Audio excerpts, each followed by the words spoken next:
क्या दिया है, ठीक है।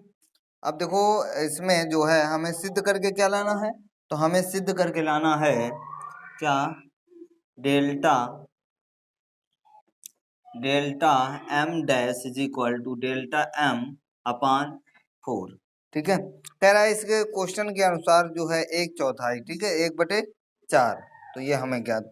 अब दिया क्या है, गिवन क्या है, तो गिवन है एयर के सापेक्ष ग्लास का अपवर्तनांक 3/2 और एयर के सापेक्ष वाटर का अपवर्तनांक दिया है 4/3, ठीक है। तो अब सबसे पहले वाटर के सापेक्ष ग्लास का अपवर्तनांक निकालते हैं। तो कितना होगा वाटर के सापेक्ष ग्लास का अपवर्तनांक, तो ANG अपान ANW। ध्यान देना क्योंकि ग्लास सामने सामने है, इस कारण से इसको रखा है, ठीक है। अब रख देते हैं वैल्यू, इसकी वैल्यू कितनी होगी 3/2, इसकी वैल्यू 4/3, मध्य मध्य बाय बाय का गुणा करते हैं तो 9/8 आएगा।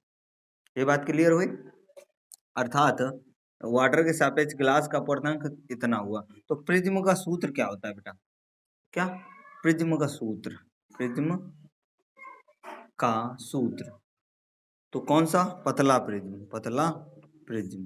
तो इसके लिए सूत्र होता है क्या, delta M is equal to n-1 into A, ये फार्मूला होता है, ठीक है। तो ये फार्मूला सबको पता है कि नहीं पता है, तो हम ध्यान देते हैं, आप सॉल्व करते हैं। तो जल का अपवर्तनांक, जल का अल्पतम विचलन, जल का अल्पतम विचलन, तो क्या होगा जल का अल्पतम विचलन, तो होगा delta M is equal to क्या हो जाएगा, एयर के सापेक्ष ग्लास, ठीक है, एयर के सापेक्ष ग्लास हो जाएगा, एयर के सापेक्ष ग्लास हो जाएगा अपान -1, ठीक है, सॉरी, वायु का अल्पतम विचलन हो, तो y एयर के सापेक्ष ग्लास इंटू ए, समीकरण 1 दे दिया। अब इसके बाद जल में डुबोने पर क्या, जल में डुबोने पर अल्पतम विचलन क्या होगा, अल्पतम विचलन क्या होगा, तो यहाँ पर हम डैश कर देते हैं डेल्टा में, ठीक है। तो यहाँ पर क्या हो जाएगा, वाटर के सापेक्ष ग्लास -1 इंटू ए, समीकरण 2, क्या हो जाएगा समीकरण 2। अब समीकरण क्या भैया, समीकरण 2 में समीकरण 1 का भाग करने पर, तो 1 का भाग करा देते हैं, तो क्या हो जाएगा भैया, तो यहाँ पर क्या हो जाएगा, sigma delta M dash upon delta M is equal to डब्ल्यू के सापेक्ष ग्लास का अपवर्तनांक -1 इंटू ए, अपान में क्या हो जाएगा, एयर के सापेक्ष ग्लास -1 इंटू ए से ए कैंसिल हो जाएगा। तो यहाँ पर sigma delta M dash is equal to delta M is equal to, इसकी वैल्यू रखो, तो इसकी वैल्यू कितनी है, तो 9/8 -1, इसकी वैल्यू कितनी है, तो इसकी वैल्यू है 3/2 -1, रखते हैं वैल्यू, एलसीएम लेते हैं 8 आएगा तो 9 - 8, इसमें एलसीएम लेते हैं 2 आएगा तो 3 - 2, तो भैया कराओ, तो यहाँ पर 1/8 और 1/2, मध्य मध्य बाय बाय का गुणा कराएंगे, तो इसको ये इधर लिख देते हैं, ठीक है, उसको रब कर देते हैं।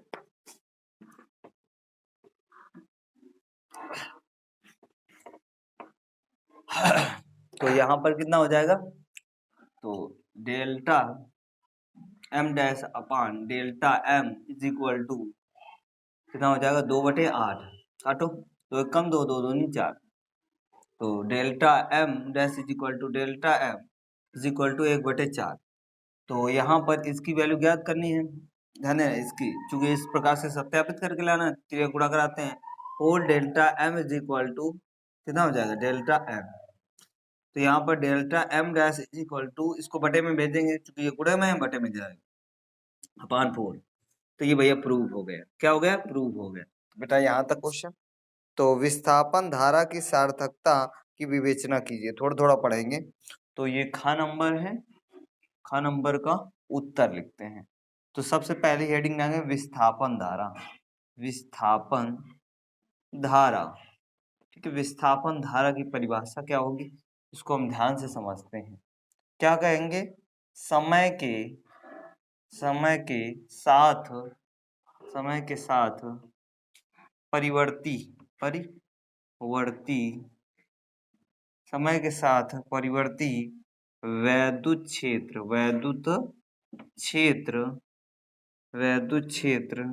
के कारण उत्पन्न धारा को क्या कहते हैं बेटा, विस्थापन धारा कहते हैं। विस्थापन धारा कहते हैं इसे आई सफिक्स में डी ID से प्रदर्शित करते हैं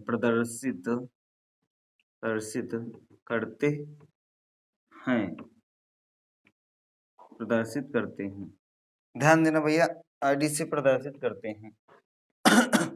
अब देखो ध्यान देना, इसका फार्मूला क्या होता है, ID is equal to epsilon not A DE upon DT, ये फार्मूला होता है। तो एप्सिलॉन नॉट का पढ़ा ही होगा, ठीक है। ये क्या है, परावैद्युतांक, ठीक है। यहाँ पर यानी माध्यम की वैद्युशीलता और निर्वात की वैद्युशीलता, तो इसे कहेंगे माध्यम की वैद्युशीलता नहीं कहेंगे, माध्यम की वैद्युशीलता को इससे प्रदर्शित करते हैं, लेकिन इसको निर्वात की वैद्युशीलता बोलते हैं। निर्वात की वैद्युशीलता ये हो गई, लिख देते हैं जहां पर एप्सिलॉन नॉट निर्वात की वैद्युतशीलता,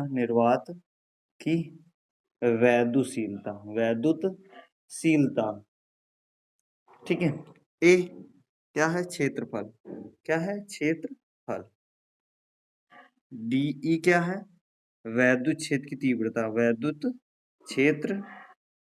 की तीव्रता, और बाकी T का पता ही होगा, क्या होगा इसकी ये मतलब समय है, ठीक है। ये क्या समय, तो बेटा यहाँ तक ये क्लियर हो गया कि नहीं क्लियर होगा।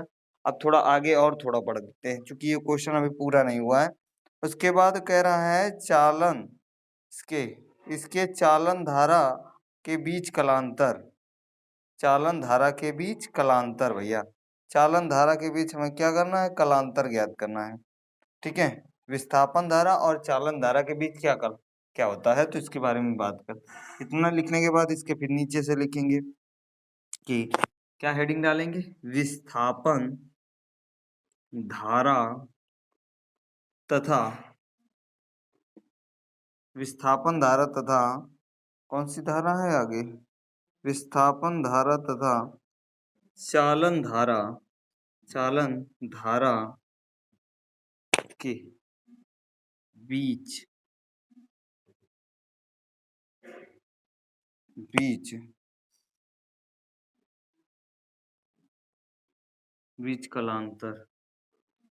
कलांतर हेडिंग डाल देंगे, इसमें डैश करके लिखेंगे विस्थापन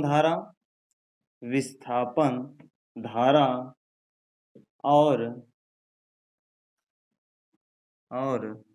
चालन धारा के बीच कलांतर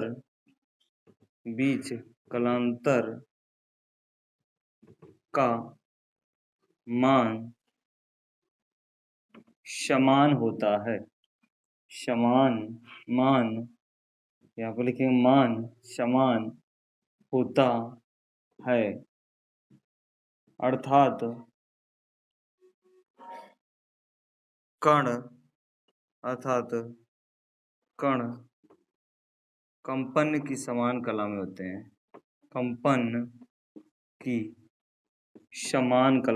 समान कला में होते हैं, ठीक है। इतनी बात क्लियर हुई, कंपन की समान कला में होते हैं। तो ये भैया ये क्वेश्चन हो गया, बेटा नोट कर लीजिए, स्क्रीनशॉट ले लीजिए, अगला क्वेश्चन पढ़ते हैं, ठीक है। नोट कर लीजिए सभी लोग।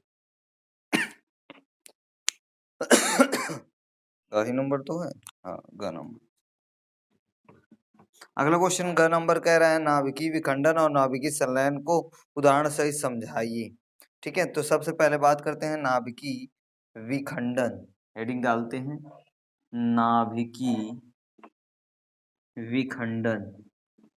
विखंडन, ध्यान देना नाभिकीय विखंडन क्या होता है। जब कोई एक भारी नाभिक, ठीक है, जब कोई एक भारी नाभिक टूटकर दो या दो से अधिक नाभिकों का निर्माण करता है, उसे नाभिकीय संलयन की प्रक्रिया कहते हैं। अर्थात दूसरी परिभाषा, जब कोई एक भारी नाभिक किसी दूसरे नाभिक के द्वारा विखंडित किया जाता है तो छोटे छोटे नाभिकों में टूटने की प्रक्रिया को नाभिकीय विखंडन कहते हैं। ठीक है, नाभिकीय विखंडन ये प्रक्रिया किसमें होती है, तो ये परमाणु बम जो होते हैं इनमें नाभिकीय विखंडन की प्रक्रिया होती है। तो बात समझते हैं, यहाँ लिखते जाते हैं, थोड़ा रेस्ट ये जो इंक डाल लें। ठीक है, तो सुन लो, पहले बात को सुनो ध्यान से। नाभिकीय संलयन किसे कहते हैं, तो नाभिकीय विखंडन तो बता दिया। ठीक है, नाभिकीय संलयन क्या होता है, जब दो या दो से अधिक छोटे नाभिक, ऐसे करते हैं, जब दो नाभिक, ठीक है, दो नाभिक एक दूसरे से जुड़कर एक भारी नाभिक का निर्माण करते हैं, उसे नाभिकीय संलयन कहते हैं। नाभिकीय संलयन मतलब, तो नाभिकीय संलयन की जो प्रक्रिया होती है वो हाइड्रोजन बम में होती है। किसमें होती है, हाइड्रोजन बम में। अर्थात नाभिकीय संलयन की प्रक्रिया इसके अलावा और भी कहीं होती है। कहाँ पर होती है, सूर्य में होती है। कहाँ पर होती है, सूर्य में होती है। तो नाभिकीय विखंडन पहले पढ़ते हैं। जब कोई एक भारी नाभिक,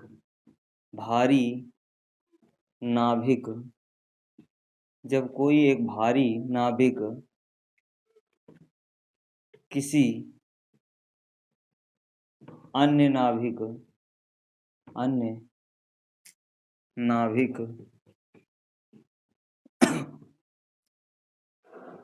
नाभिक से तोड़ा जाता है तो वह नाभिक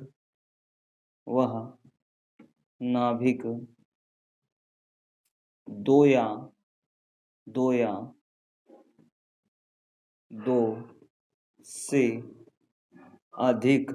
दो से अधिक छोटे छोटे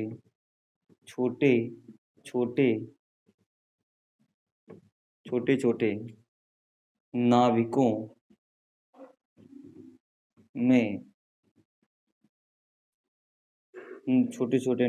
में टूट जाता है तो नाभिकों के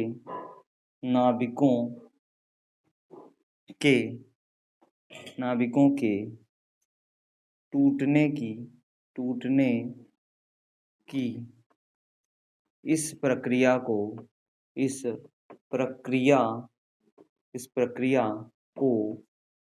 नाभिकीय विखंडन कहते हैं। नाभिकीय विखंडन कहते हैं। ये क्रिया परमाणु बम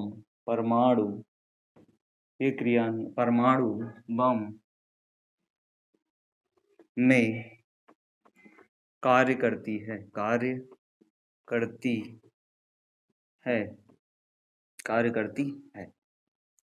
यदि यार हम बात करें एग्जाम्पल की, तो चूंकि इस परमाणु बम में सबसे ज्यादा किसका यूज किया था, यूरेनियम का।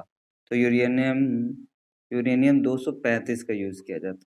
अब इसमें एक कोई नाभिक के द्वारा इसको तोड़ा जाए तो ये किस में चेंज होगा, तो ये चेंज होगा बेरियम में। बेरियम का जो है बेरियम में चेंज होगा 56, और इसमें 144 निकलेंगे।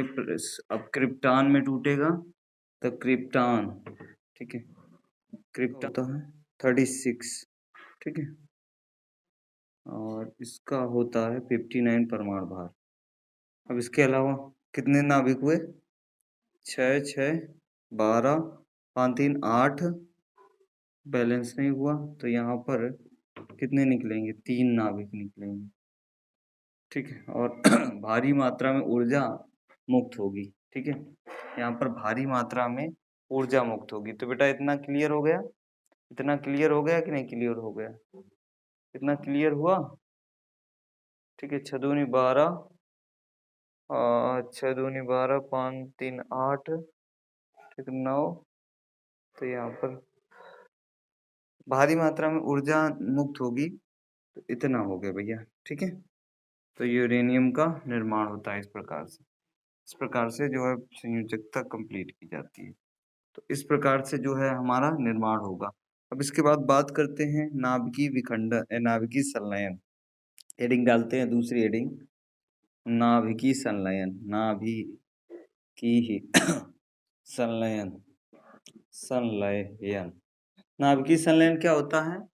जब छोटे छोटे क्या, दो छोटे छोटे नाभिकों से मिलकर क्या होता है तो लिखते हैं दो छोटे छोटे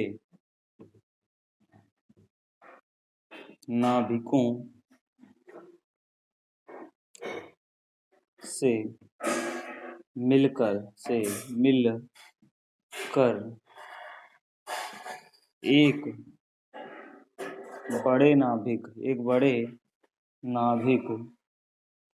एक बड़े नाभिक, दो छोटे छोटे नाभिकों से मिलकर एक बड़े नाभिक का संयोजन होना नाभिकीय संलयन कहलाता है। होना नाभिकीय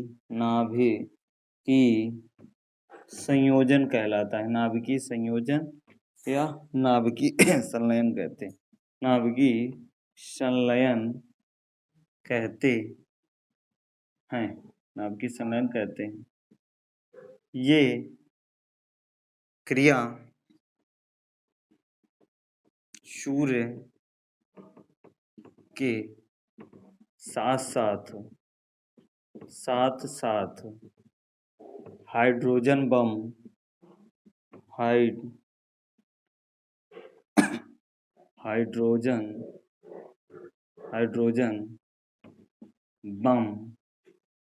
में उपयुक्त होती है।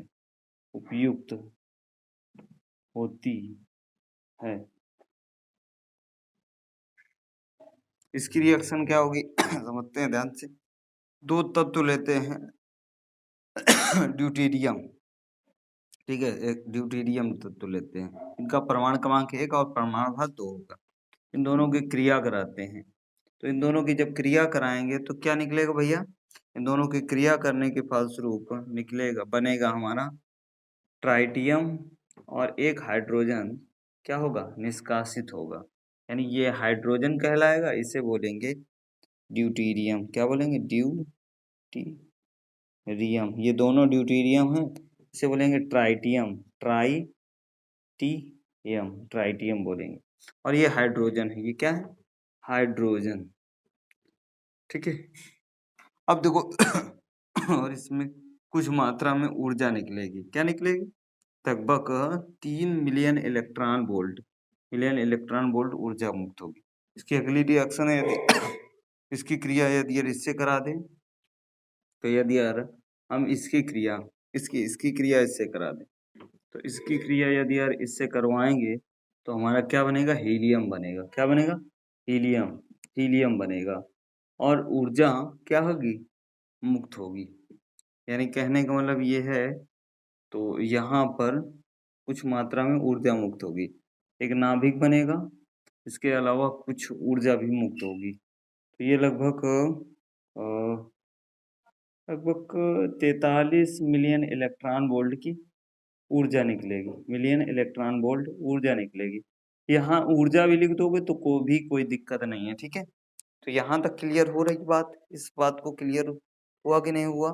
ठीक है, तो यहाँ पर भैया इसको लिख लेना, ऊपर लिख देना। यहाँ इसे ड्यूटेरियम बोलते हैं, इसे ट्राइटियम बोलते हैं और इसे हाइड्रोजन इतनी लगभग ऊर्जा मुक्त होती है। तो इस प्रकार की रिएक्शन यानी भैया देनी है। ठीक है, तो यहाँ तक भैया सबको क्लियर हो गया? यहाँ तक सबको क्लियर हुई कि नहीं क्लियर हुई? ठीक है, यहाँ तक सबको बात क्लियर हो गई? ठीक है, तो भैया ये सभी को क्लियर हो गई होगी। आगे चलते हैं, आगे न्यूमेरिकल की ओर चर्चा करते हैं। तो स्क्रीनशॉट लेना हो जिसको ले लीजिए। ठीक है।